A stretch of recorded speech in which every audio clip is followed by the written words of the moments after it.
ये कहानी एक ऐसे लड़के की है जिसका पढ़ाई में बिल्कुल भी मन नहीं लगता था और वो अपने दिन का ज़्यादातर समय मोबाइल देखने में, दोस्तों के साथ टाइम पास करने में गुजारता था। उस लड़के के घर के हालात बहुत ख़राब थे। रहने के लिए सही से घर भी नहीं था और ऊपर से उसकी माँ की तबीयत हमेशा ख़राब रहती थी। अगर कोई मेहमान उसके घर पर आ जाए तो बैठने तक की जगह नहीं रहती थी।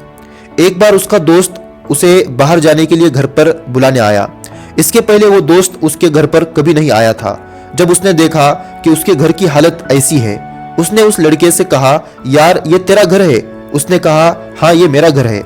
उसने कहा, तू यहाँ पर रहता है? उस लड़के ने कहा, हाँ मैं यहाँ पर रहता हूँ। उसके दोस्त ने कहा, तू इस हालत में रहता है? उस लड़के ने कहा, तुझे प्रॉब्लम क्या है? मेरा घर है, तुझे क्या? उस लड़के की ये सब बातें सुनकर उसका दोस्त थोड़ी देर तक खामोश रहा।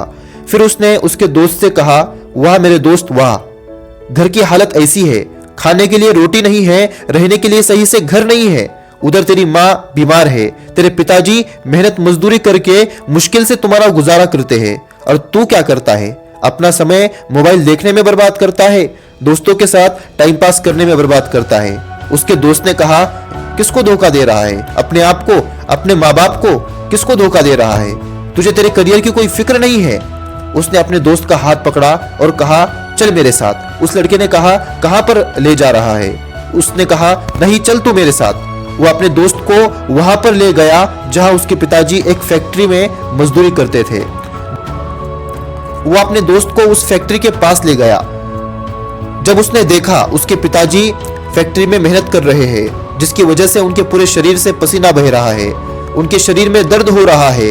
उनके पास उस फैक्ट्री का एक मजदूर बैठा हुआ था और वो उस मजदूर से कुछ कह रहे थे, मेरे घर के हालात खराब है, ऊपर से मेरी पत्नी की तबीयत हमेशा खराब रहती है, रहने के लिए ठीक से घर नहीं है, मजदूरी करके अपने परिवार का पेट भरता हूँ, अपने बेटे के एग्जाम की फीस भरने के लिए भी मेरे पास पैसे नहीं है, जो भी पैसे कमाता हूँ घर के खर्चे में निकल जाते हैं, पैसे बचते ही नहीं है जिससे मैं अपने बेटे के अरमान पूरे कर सकूं।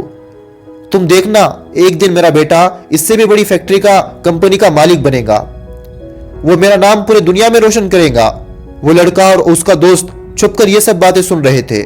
उसके दोस्त ने उस लड़के से कहा, देख देख तेरे पिताजी तुझसे कितनी उम्मीद लगाए बैठे हैं, कितना सोचते हैं तेरे बारे में, तेरे लिए कितनी मेहनत करते हैं, और तू क्या कर रहा है? उन्हें कितना बुरा लगेगा जब उन्हें पता चलेगा कि तू पढ़ाई छोड़कर यह सब कर रहा है। अपने दोस्त की ये सब बातें सुनकर वो लड़का खून के आंसू रोने लगा।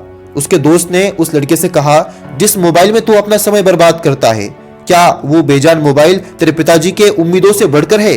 जिन लड़कियों के चक्कर में तू अपनी पढ़ाई को छोड़ रहा है, क्या वो तेरे पिताजी के उम्मीदों से बढ़कर है?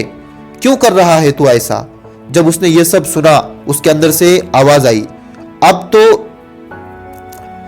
अब जो हुआ वो हुआ, अब से मैं पढ़ाई करूंगा, अपने पिताजी की उम्मीदों पर खरा उतरूंगा, जो सपने उन्होंने मेरे लिए देखे हैं उन्हें पूरा करूंगा। और उसी पल से उसने मेहनत करना शुरू कर दी, रात दिन मेहनत करना शुरू कर दी। उसने अपने आप को ये चैलेंज दिया, कुछ भी हो जाए मुझे 5 साल के अंदर उससे भी बड़ी फैक्ट्री खड़ी करनी है जहां मेरे पिताजी मजदूरी करते थे, और उसके लिए मुझे क्या करना होगा? अभी क्या करना होगा? पढ़ाई करनी होगी। वो लड़का दिन के 15-15 घंटे पढ़ाई करता। उसका सिर्फ एक ही लक्ष्य था, मुझे बहुत बड़ी फैक्ट्री खड़ी करनी है।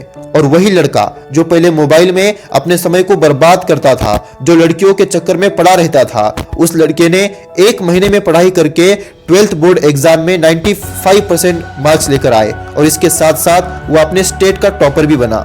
सब लोग ये देखकर हैरान हो गए, ये कैसे हो गया? एक ऐसा लड़का जो पढ़ाई में कमजोर था, उसने इतने मार्क्स कैसे लेकर आए?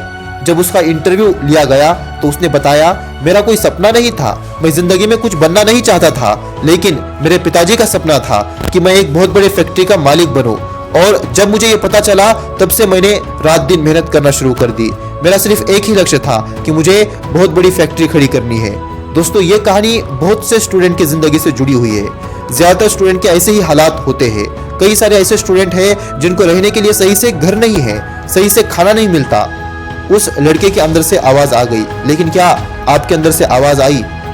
उस लड़के ने अपने आप को बदल दिया, लेकिन क्या आपने खुद को बदल दिया? अगर नहीं बदले तो कब बदलोगे? जब मौका आपके हाथ से निकल जाएगा तब।